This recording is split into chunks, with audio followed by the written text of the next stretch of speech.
Hi, everyone. Welcome to this 86th episode of the Driving Digital Stand-Up. Today, we're going to be talking about AI governance, driving innovation beyond productivity in digital transformation. I'm going to share examples around agents, around large language models, industry examples, and then 7 key questions to ask about your AI governance program. Hi, I'm Isaac Sacolick. I lead Star CIO. We do leadership, learning, and advisory programs around digital transformation. I'm also passionate about sharing. I have over 1,100 articles around digital transformation in all of its categories and topics here on my blog, drive.starcio.com, and on CIO and InfoWorld. A lot of my writing has been around AI over the last few months, and I'm going to be sharing some key concepts in this video.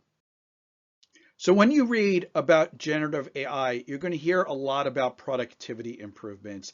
And productivity improvements are great, but I've never seen an emerging technology really pay dividends out for organizations and for the leaders that sponsor those initiatives by only looking at productivity. Productivity essentially helps us do today's business a little bit better, a little bit more efficient.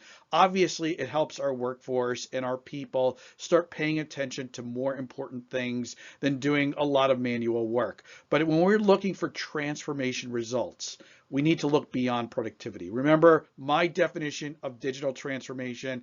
It's a business strategy looking at how we're operating through the lens of technical capabilities and generating both revenue and changing your operating model. So I want you to have that lens as you're looking at your AI opportunities and your AI risks and saying, how is it going to change my operating model? How is it going to help me generate revenues? In this blog post, I talk about this a little bit. I share 3 different concrete examples. Future of work is really going to be about using generative AI directly in your applications. There's a lot of talk and obviously implementation around virtual agents, around agentic AI built into CRM, built into HR program applications. So you're going to see a lot of the ways that we're working over the next 2-3 years change because of large language model, virtual assistants, and agents built into our programs.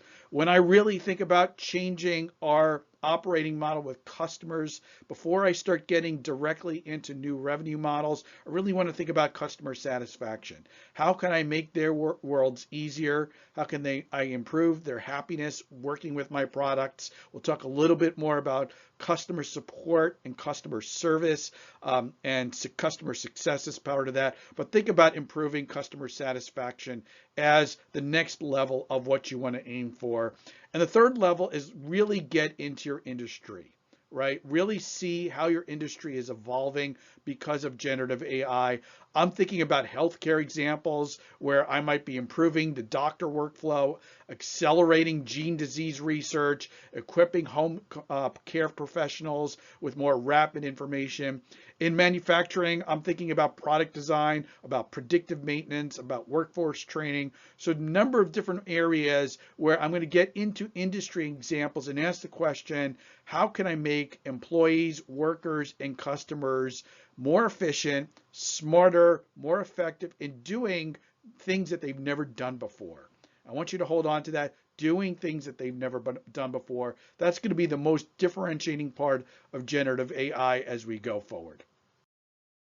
So I want to get into some more concrete generative AI use cases with you. One place I'm going to start is agentic AI in the customer support or customer success area. Many organizations have one, some have both. And the key difference that I'm looking for is when I call up customer support, I may have a problem or I may have a question, and customer support may see themselves as being able to answer that question, or ideally have some self-service capabilities. So maybe I don't call customer support at all. Look beyond that. Look at how to make your customers more successful using your products and services when they are engaging you on a support question or a support issue. Get into the data that will make your agents more successful, asking the right question. Isaac, what are you doing with our tool?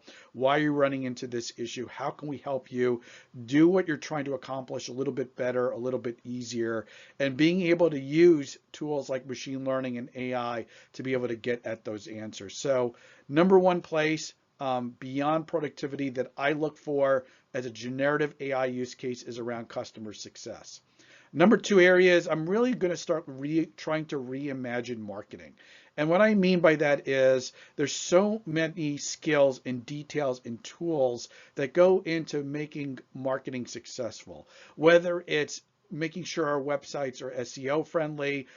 It's running campaigns, which means selecting keywords, coming up with all the different language that are going to go into my advertising. I'm going to be thinking about how to write headlines, how to generate graphics in all my content. There's just so much tactical work that goes into marketing that I think is they're starting to use more generative AI tools.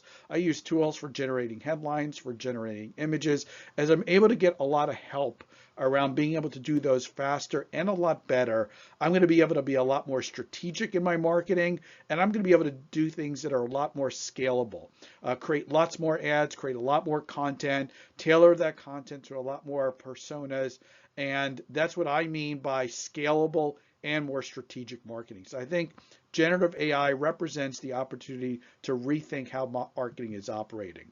When I think about back office as a new way of doing things, I'm thinking about something that we've been doing for a long time, putting documents in search engines, and now I could search for a document, but there's no intelligence about my corpus of documentation that exists out there.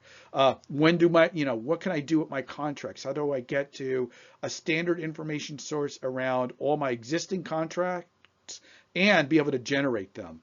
How can I build knowledge bases against my documentation so it makes it easier to onboard new employees? I talk about some of those use cases in some of the articles that you see here, where CIOs should place your bets. I wrote about marketing and intelligent documents.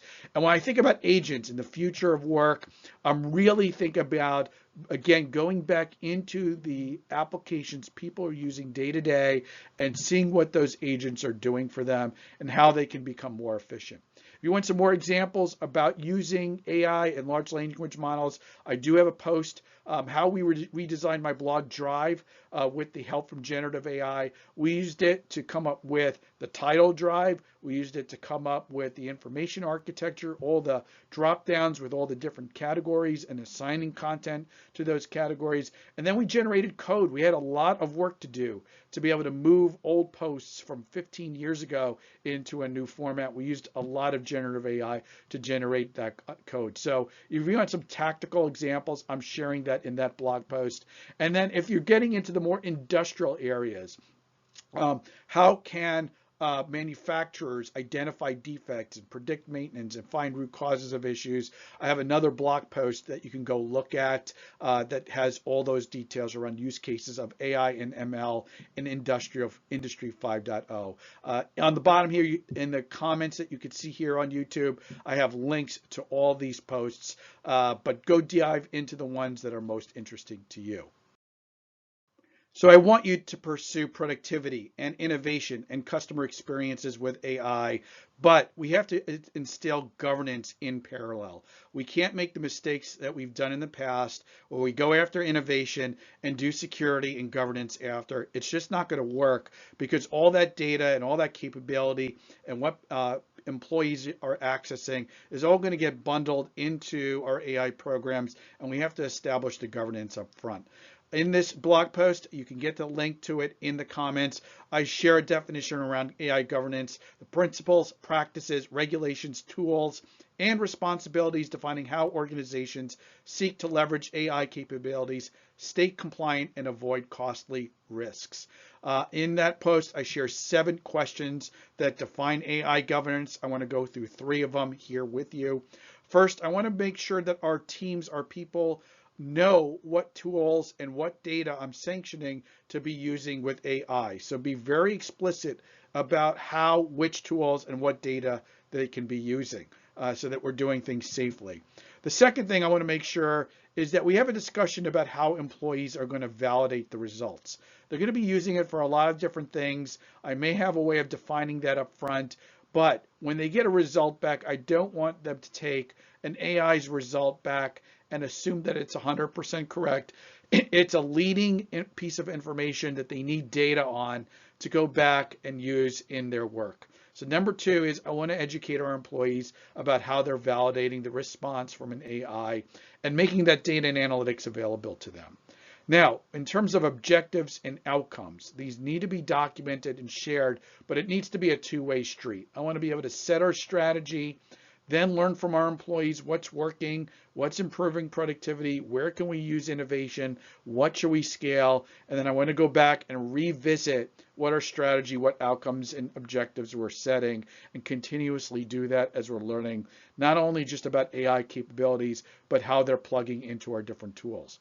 So again, pursue productivity, pursue innovation, go after differentiating customer experiences, but make sure that your governance teams are part of that equation and doing that work in parallel as you're pursuing innovation. So I have three takeaways on using generative AI in your organization and getting value beyond just productivity. First, I want you to think of this as a back and forth experiment, redefine your outcomes, go back and experiment. It's a very agile approach to learning what your data can be used, what data you can use for generative AI, how generative AI is performing, validating its results, and starting to experiment with agentic AI. Second and foremost, when you think about agents, I want you to think about agents for specific industry, specific role, specific types of workflows.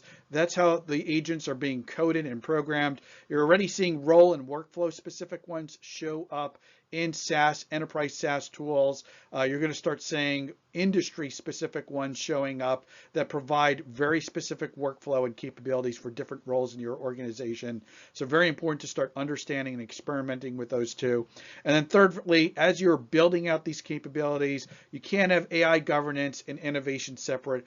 Do these things together, create multidisciplinary teams that include governance specialists, data security specialists, and AI specialists, as well as end users and subject matter experts. When you bring these two teams together and you consider both the innovation and the governance together, you're going to be able to evolve your program much more productively and safely. So three key takeaways on using generative AI beyond just productivity and getting into innovation and differentiating use cases in your organization. Thank you for being here today. I hope you'll consider joining my community of Star CIO Digital Trailblazers. We have a program that's online for learning, advisory, and leadership. Our learning programs are unique. You come in, you do a small exercise of learning that should take you a few days, and then you get access to have a conversation with an expert. I'm signing up dozens of experts from different fields and backgrounds to help you develop yourself as a digital transformation leader.